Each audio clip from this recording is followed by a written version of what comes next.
We don't buy anything unless we bid on it.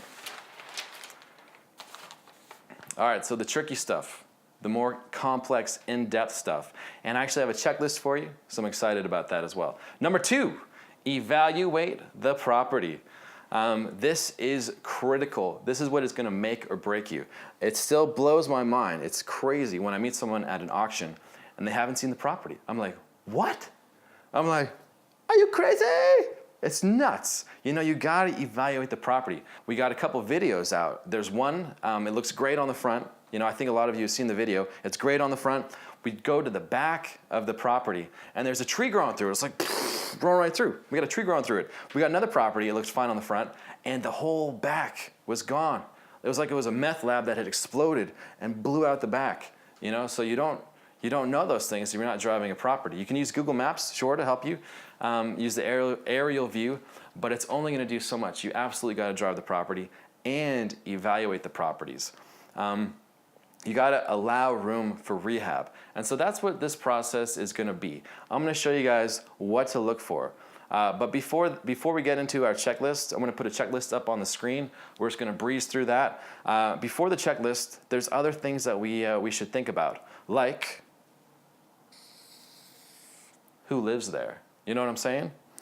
What you can do in a lot of states, a lot of counties, actually most counties, hopefully every county, is you can pull the records, pull some information, and see if this address that you're going to is the same address as the owner, or is their address different? So in Philadelphia, you know, when I drive a property, before I show up there, I pull like property.phila.gov, which is just an Office of Property website, blah, blah, blah. I check and I put the address in and see if the address I'm going to is the same as the owner's address. So I'll put the address in, you know, 1141 John Road, and it'll show up the owner. And I want to know, does the owner live at 1134 John Road, or does the owner live somewhere else?